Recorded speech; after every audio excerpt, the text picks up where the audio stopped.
कल पेश हुए मोदी सरकार के बजट में नौकरी पेशा और मिडिल क्लास को क्या मिला, किसान और महिलाओं के लिए क्या ऐलान किए गए, अगले 5 साल में कितने लोगों को रोजगार मिलेगा, डिजिटल यूनिवर्सिटी और डिजिटल करेंसी को लेकर भी बड़े ऐलान किए गए हैं। पीएम मोदी ने कहा है कि बजट से आत्मनिर्भर भारत अभियान को मजबूती मिलेगी, तो दूसरी ओर विपक्ष ने कहा आम लोगों को बजट में कुछ नहीं मिला।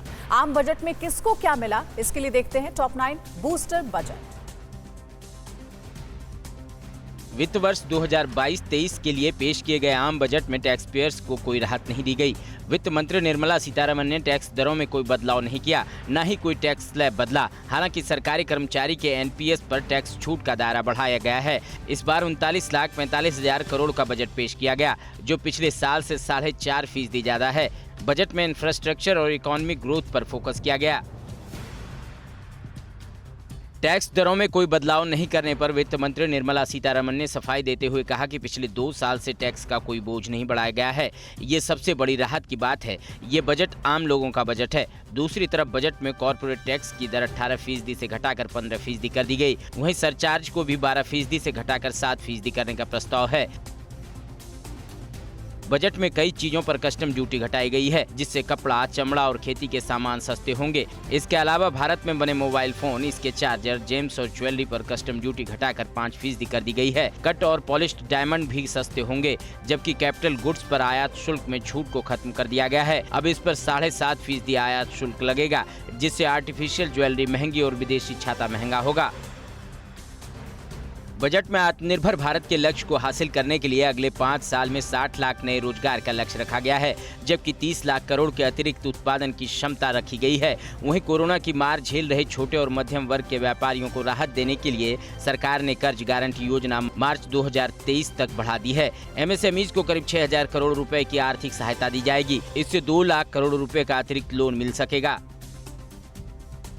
आम बजट और डिजिटल करेंसी को लेकर बड़ा ऐलान किया गया। इस साल आरबीआई डिजिटल रूप की शुरुआत करेगा। वित्त मंत्री ने बताया कि डिजिटल एसेट के ट्रांसफर से होने वाले किसी भी आय पर 30% टैक्स लगाया जाएगा। इसे क्रिप्टो करेंसी से निपटने के लिए सरकार का बड़ा कदम माना जा रहा है। डिजिटल एसेट में फिलहाल क्रिप्टो शामिल नहीं है। वित्त मंत्री ने कहा कि ड्राफ्ट में तय होगा कि डिजिटल एसेट्स क्या है। आरबीआई जो डिजिटल करेंसी जारी करेगा उस पर कोई टैक्स नहीं है।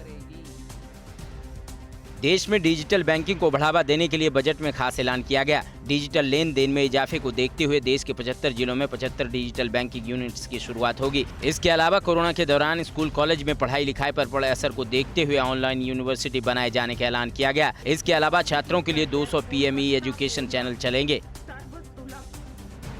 बजट में महिलाओं के लिए 3 नई योजनाओं का ऐलान किया गया है। महिला एवं बाल विकास मंत्रालय के तहत मिशन शक्ति, मिशन वात्सल्य को मजबूती दी जाएगी। 2 लाख आंगनबाड़ी को सक्षम आंगनबाड़ी में अपग्रेड किया जाएगा। हेल्थ सेक्टर में नेशनल डिजिटल हेल्थ इकोसिस्टम के लिए ओपन प्लेटफॉर्म की शुरुआत होगी। इसमें एक प्लेटफॉर्म में यूनिक हेल्थ आईडी और स्वास्थ्य सुविधाओं को यूनिवर्सल एक्सेस मिलेगा। पीएम मोदी ने बजट को नौकरी और उद्योग के लिए नए अवसर पैदा करने वाला बताया। उन्होंने कहा कि हर गरीब के पास पक्का मकान और हर घर में नल से जल देने की कोशिश की गई। वहीं अमित शाह ने कहा कि यह भारत की अर्थव्यवस्था का स्केल बदलने वाला बजट साबित होगा। जबकि नितिन गडकरी ने बजट में इंफ्रास्ट्रक्चर की घोषणाओं का स्वागत करते हुए कहा कि 1 साल में 25,000 किलोमीटर हाईवे बनाने के ऐलान से भारत निर्माण के साथ रोजगार भी बढ़ेगा। राहुल गांधी ने बजट को मध्यम वर्ग के साथ विश्वासघात बताया है। उन्होंने ट्वीट कर कहा कि इसमें मध्यम वर्ग, वेतनभोगी वर्ग, गरीबों, युवाओं, किसानों और एमएसएमई के लिए कुछ खास नहीं है। जनता टैक्स वसूली के बोझ से परेशान है। वहीं पूर्व वित्त मंत्री पी चिदम्बरम ने कहा कि बजट भाषण में गरीब शब्द सिर्फ 2 बार आया, जबकि पूंजीवाद पर भरपूर जोर दिया गया। चिदम्बरम ने बजट को जनता के साथ मजाक बताया।